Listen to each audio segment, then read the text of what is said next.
Hi, Idealistas. This is your writing instruction for the week. I'm going to open up the exit ticket and read the exit ticket for you. Then I'm going to go over some instructions and reminders, and then I'm going to read a story to you, okay? So, the writing exit ticket says, think about a pet that you would like to own. Write to explain what you would choose and why. Before you begin writing, watch this video, okay? That means this video right now. Watch this video. After watching the video, think of an animal that wouldn't normally be considered a pet, and then convince me why it would make a great one. If you need to do research on an animal, go for it. So you can go and you can look up whatever animal you choose. You can look up facts about it, why it would make a good pet, maybe why it wouldn't. Please be safe and use the kid-friendly search engines. I shared links to two, okay? One of them is KidRex and one of them is, let's see what it is. One of them is Kids Search. So those are two websites that are safe for kids to search on, okay? Please use those ones. Once you've found facts about your pet, write a rough draft, edit and revise it, then write a final copy. Your published copy will be your assessment for the week, and your rough drafts will be your exit tickets. So please take a picture or scan in your rough drafts, or if you're doing the packet, just make sure you include those rough drafts in your packet, staple them to there, or use like a paper clip, something, okay?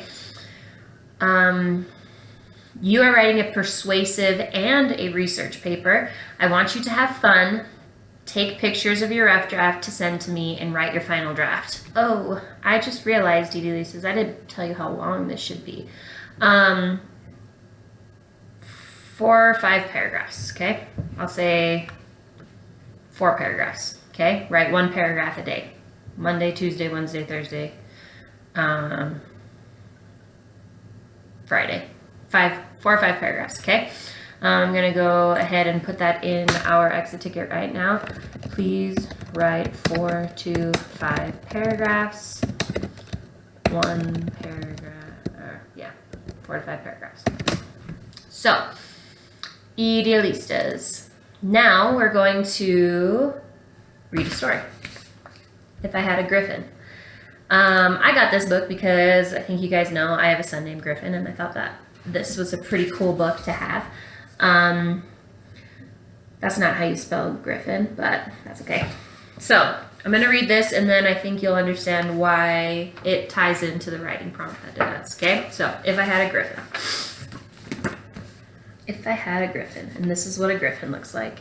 It's an eagle on the front and a lion on the back, I think. And it flies.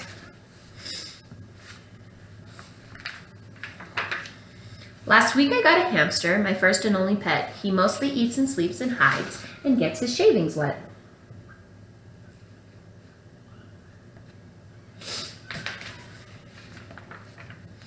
If only I could have a pet with strange, exotic powers. I know that I'd find lots to do to while away the hours.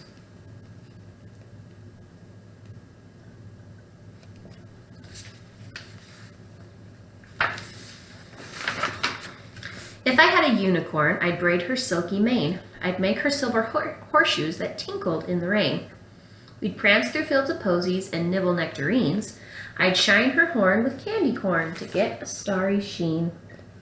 So that's the first option of a weird, cool animal. You could do a unicorn.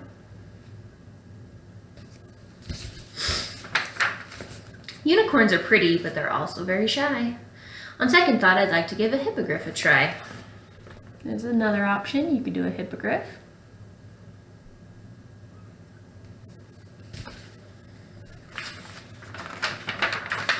A hippogriff needs lots to do, like run and jump and fetch.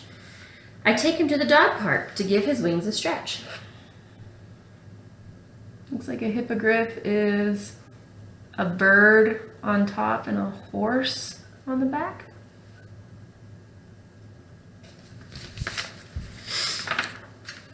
Though a hippogriff is tons of fun, the dogs might find him scary. And when it comes to playing ball, well, things could get quite hairy. So I hope you guys are noticing, in the story, they tell us first what is a good thing that would make, what's a good reason that the animal would be a good pet. And then right after they give a good reason, they give a bad reason why it would make a pet, okay? I want you to keep that in mind while we keep reading. Perhaps I'll get a Sasquatch with burly, curly fur, but then I'd spend 3 hours a day attacking snarls and burrs. Okay, so they just went straight to a negative one.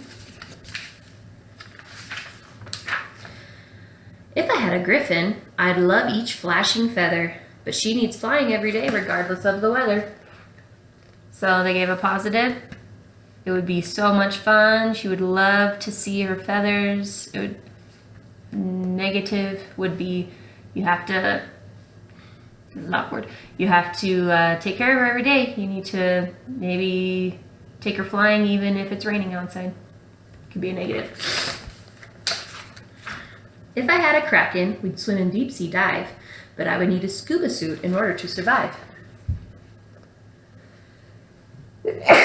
So positive, what would make it a good pet? You'd get to go deep sea diving with him. What would make it a bad pet? You'd have to get a whole bunch of scuba gear, or you wouldn't be able to live.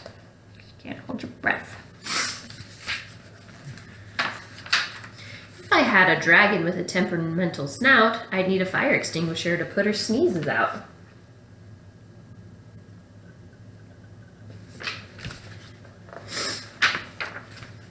Kira need a field of grass, at least an ocean wide.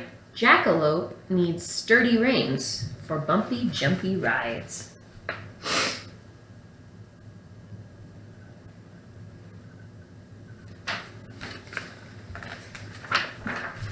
Phoenix need a chimney nest that's smoke and fireproof.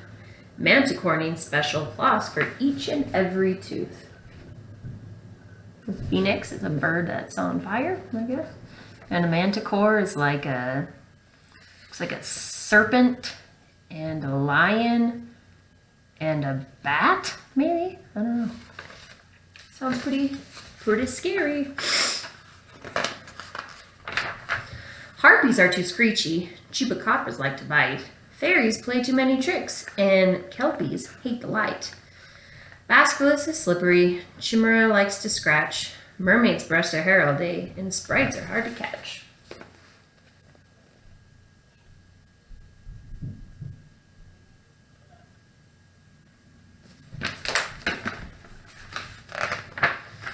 Perhaps a hamster's not so bad. In fact, he's rather sweet. I love his furry belly and his teeny tiny feet. He may not be a griffin or a creature from the sea, but I am his and he is mine, and that's enough for me. All right, so there's our story. We read about a bunch of animals that could be fun pets. She told, or the author, Vicky Van Sickle,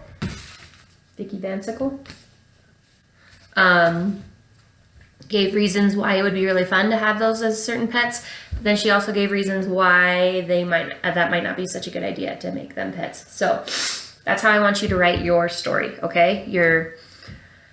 Answer your prompt. So you're going to start off by introducing the animal that you think would be a fun pet. You could do, obviously you could do like a mythical creature, but you can also just do like an elephant, because that would be an unusual pet, right? People don't usually have elephants for pets.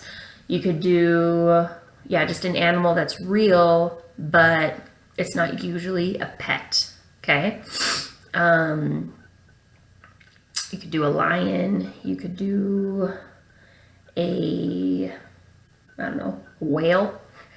That's probably an unusual pet to have. It'd be pretty hard to have a whale as a pet, but you could try it. I don't know. Maybe there's some good things about it, but you're going to tell me what pet you want and why, okay? And that's going to be your first paragraph. Second paragraph, you can write about all the good things that could help you with all the good things and reasons why having the animal you picked would be a good pet. And then the third paragraph can be all about why the animal you chose wouldn't make a good pet. Okay, what's wrong? What would make it hard? And then the last paragraph is just kind of restating, going back, renaming all of the things that you said, and just wrapping it up. Okay, so I'm going to say 4 paragraphs. Write a 4-paragraph essay about which animal you would like to have. Introduce it. Tell me all the good reasons. Tell me all the bad reasons. Restate and wrap up. Okay? I've included in your exit tickets or in your information, writing exit ticket instructions and reminders, ideas on what to check for, organization to check for, voice to check for, word choice, sentence fluency. All of those things are going to help you with your editing. A lot of you guys did a good job of taking pictures and sending it to me, showing me that you did write the rough draft, and you did go through and edit it. Thank you so much. Please do that again if you can. And yeah, if you have any questions about it, call or email. Okay? See ya. Have fun.